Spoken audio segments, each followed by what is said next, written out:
Hey there, strangers. This is Maura, your intrepid and usually silent producer. Laurah has lost her voice due to an illness, but we didn't want to leave you empty-handed this week. So we went back into our own archives and pulled out one of our favorite episodes for you. If you're new to Strangerdom, you might not have heard this one yet, and we may be biased, but we really do think it's a great one. So today, please enjoy your visit, or revisit, with The Genius. We'll see you back in the main feed on December 26th with a very special and very festive new episode.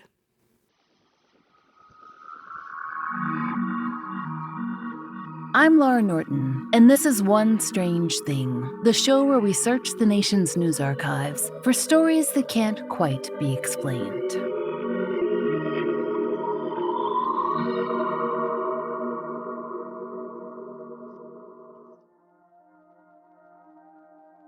This week, we'd like you to join us on a trip all the way back to Friday the 13th, September 2002.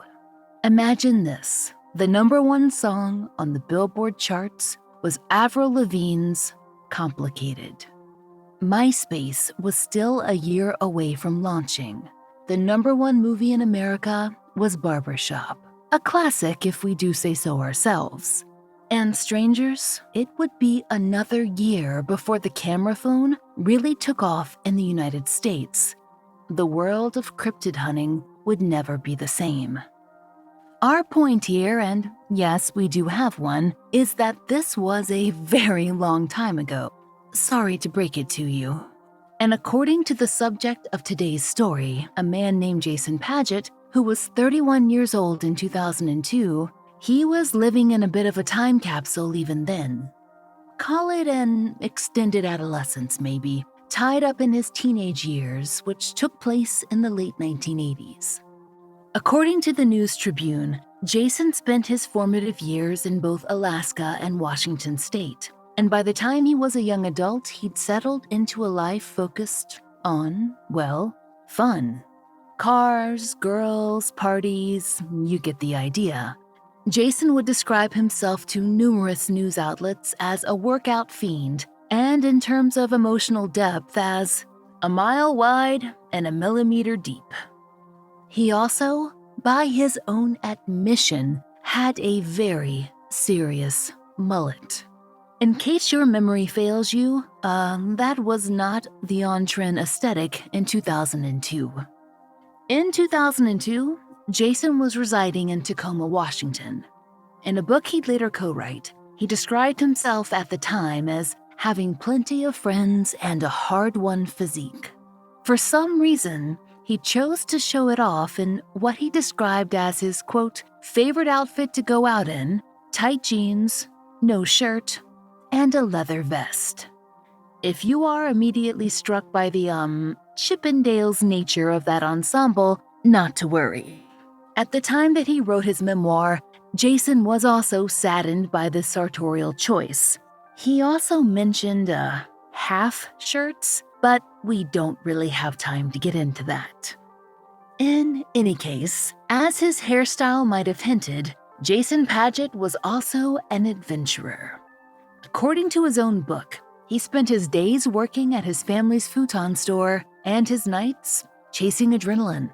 He loved everything from karate to scuba diving, and he'd gone skydiving and bungee jumping dozens of times. But one of his very favorite activities was karaoke.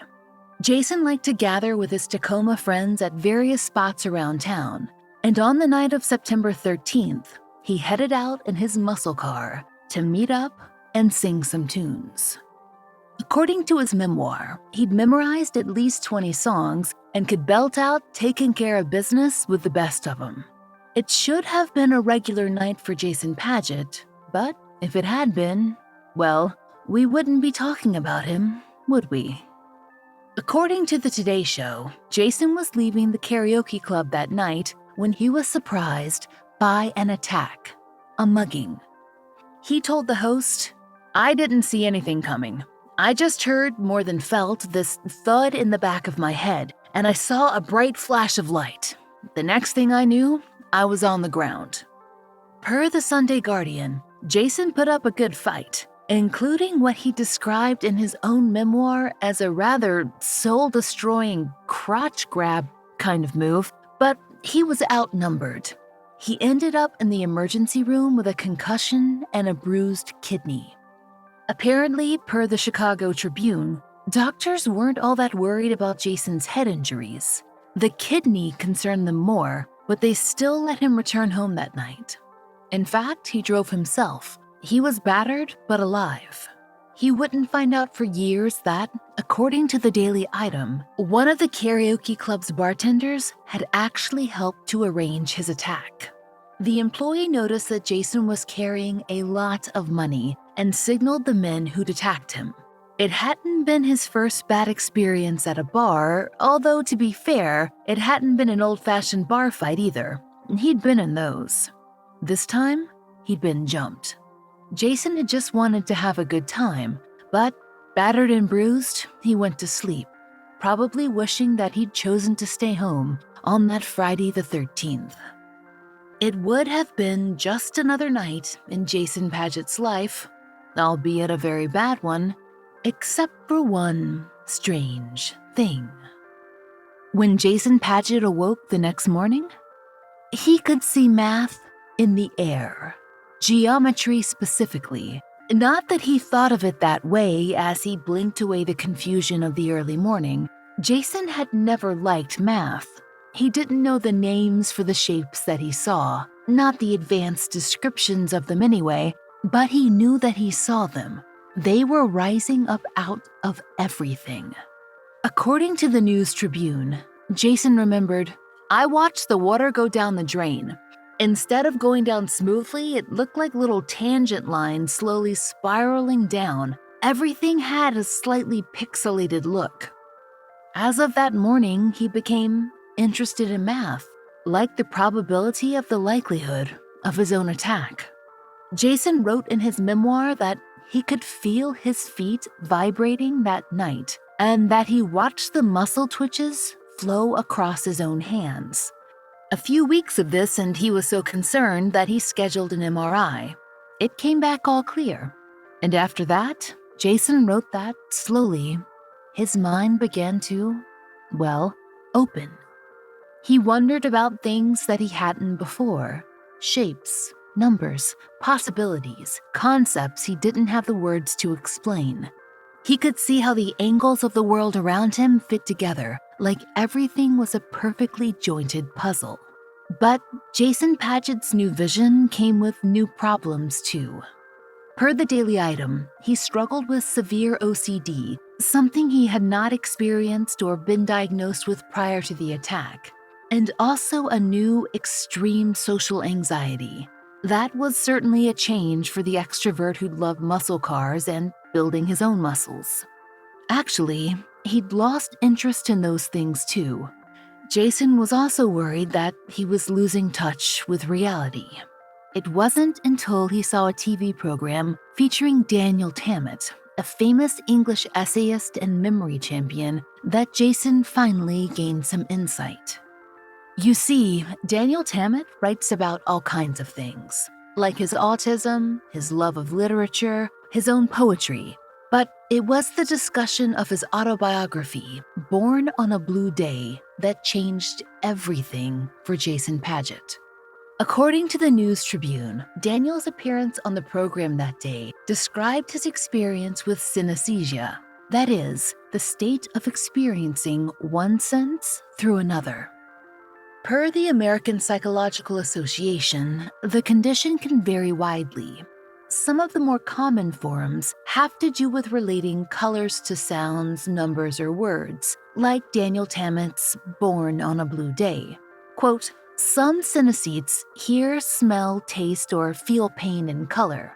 Others taste shapes, and still others perceive written digits, letters, and words in color. Some, who possess what researchers call conceptual synesthesia, see abstract concepts such as units of time or mathematical operations." End quote.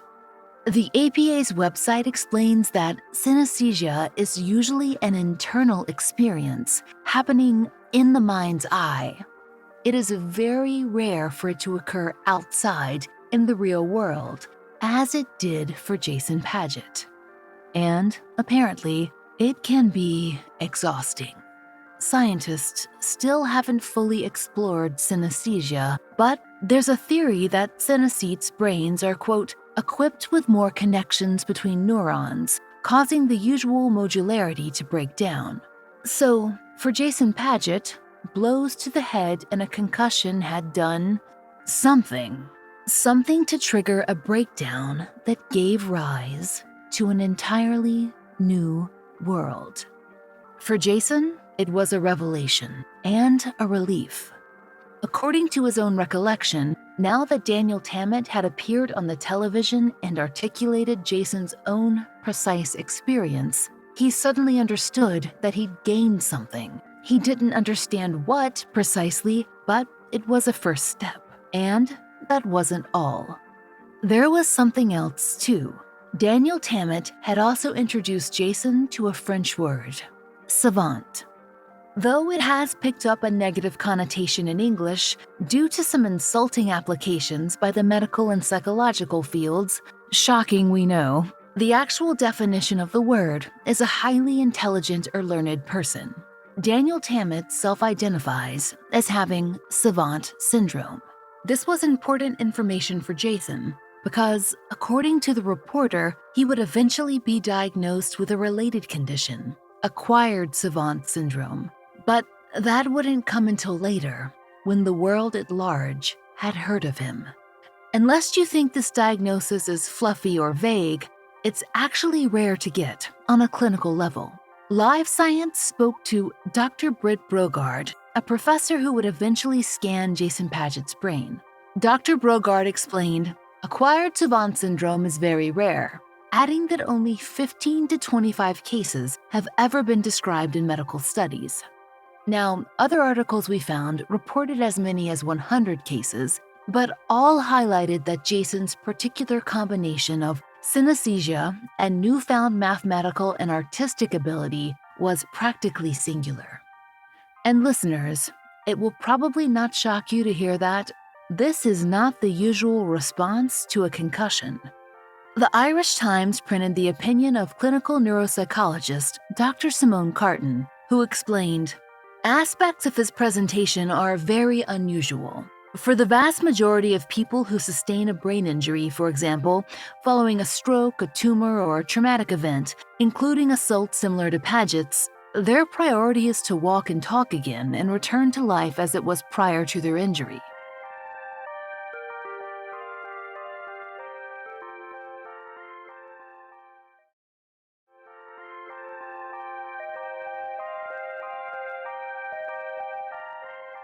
Jason Padgett? He was just relieved that Daniel Tammet had given him a sign that his new ability wasn't a hallucination. He suddenly felt more at home with his new visual world, which showed him, as the daily item described, quote, raindrops spreading out on the surface of a puddle as geometric shapes. Soon after that came Jason's second epiphany, pie. No, not the delicious pastry, but the ratio of a circle's circumference to its diameter. He spent an entire year devoted to working out visual representations of the infinite irrational number. He wrote, my fascination with pi began in 2005. On a rare foray outside, I noticed the light bouncing off a car window in the form of an arc, and the concept came to life. I was literally fist pumping and saying, oh my God, this is amazing over and over that day when I first understood that what I was seeing was a representation of pi. It clicked for me because the circle I saw was subdivided by the light rays, and I realized each ray was really a representation of the radius dividing the circle into pieces. According to his memoir, what he'd experienced was, apparently, similar to the way that the Greek mathematician Archimedes calculated pi. It's pretty involved, but let's just say there are a lot of polygons. And that's precisely what Jason Padgett had seen. Of course, he didn't know that. He'd never heard of Archimedes. He wouldn't make the connection until he began doing his own research.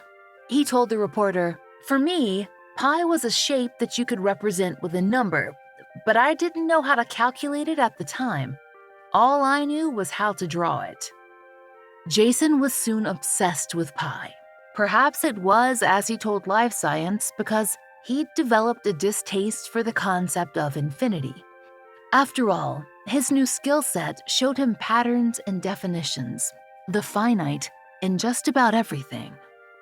Per his own memoir, he used the internet to research why pi was so confounding.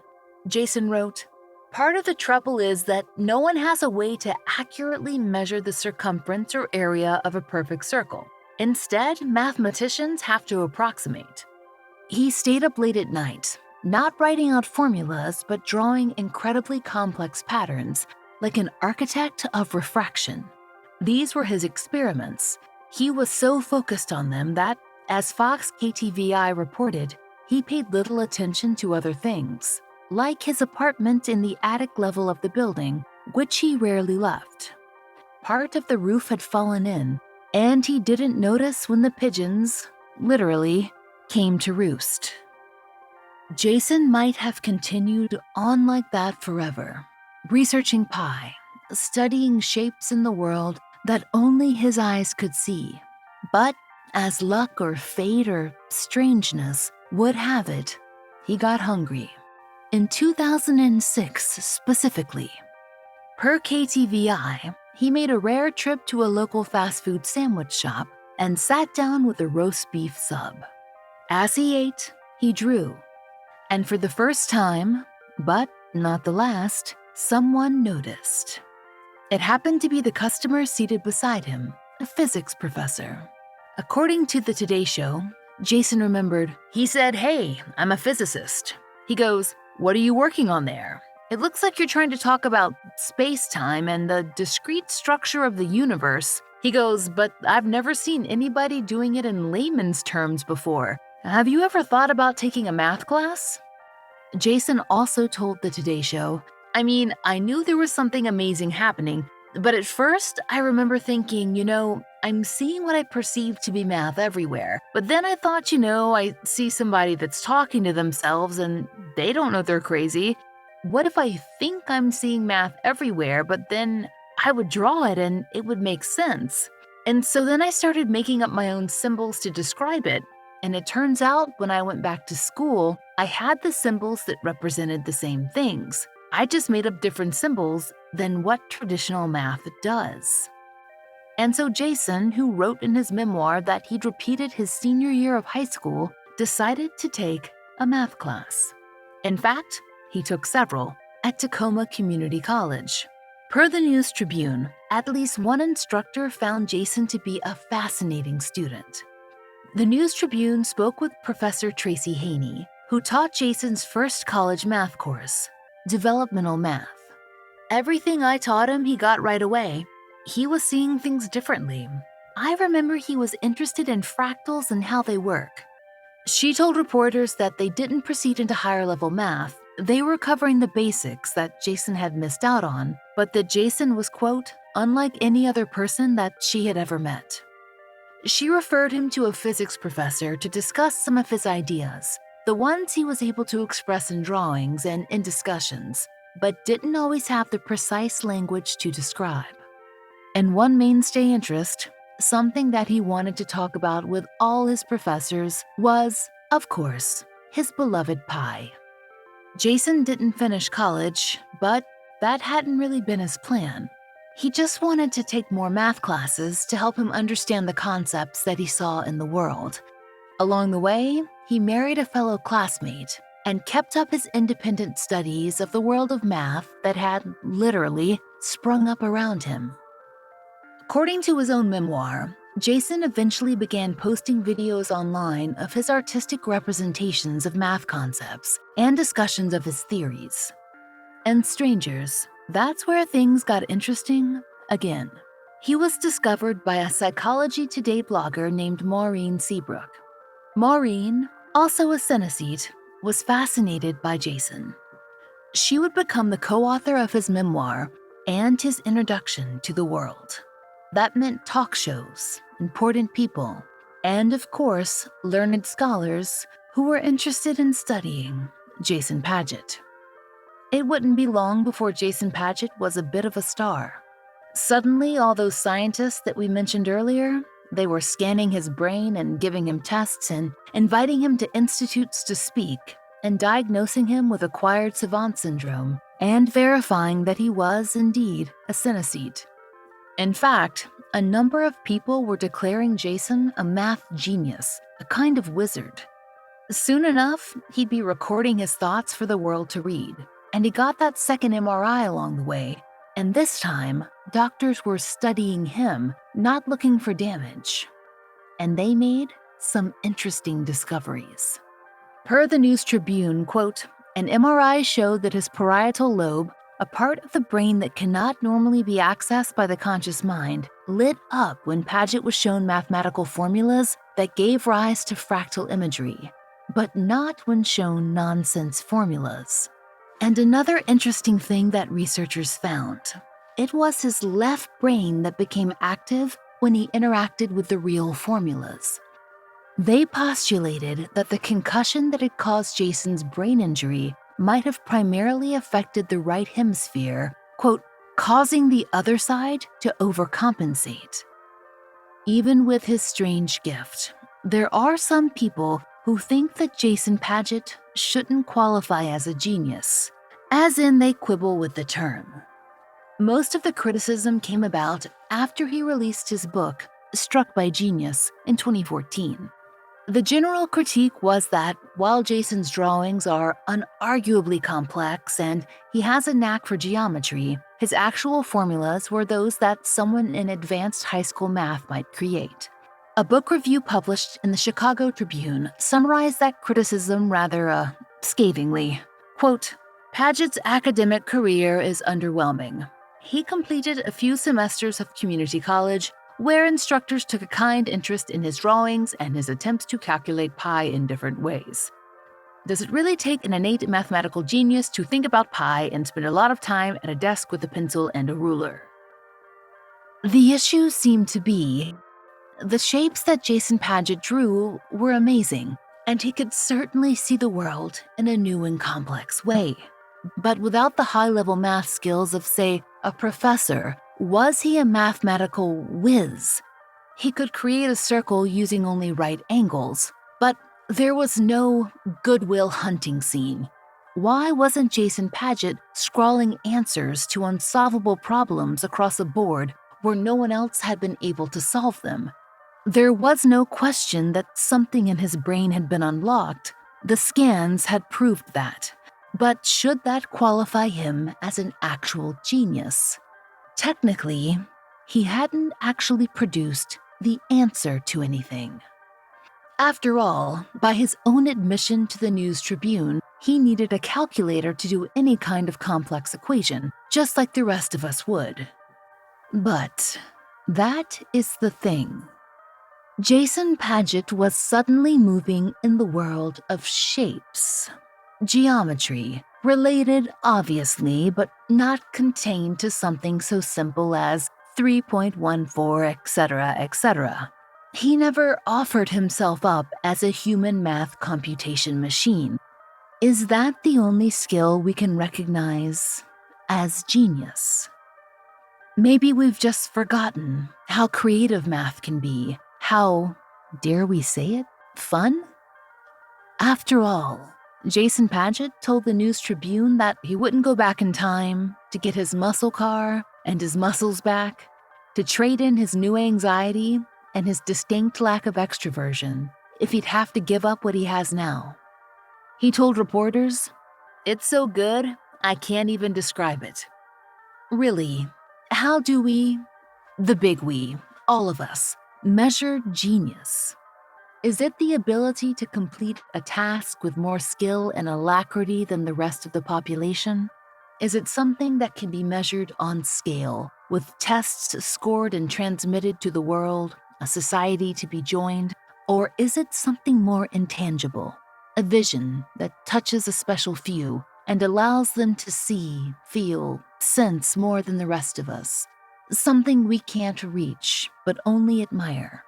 Or maybe that's the wrong way to look at it.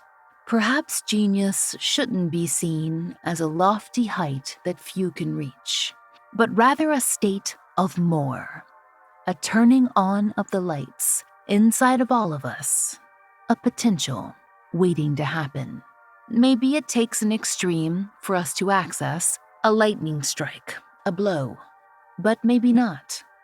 Maybe we get to experience flashes of that genius, like sighting a comet in the night sky, and the trick is just practice, catching its tail and hanging on tight.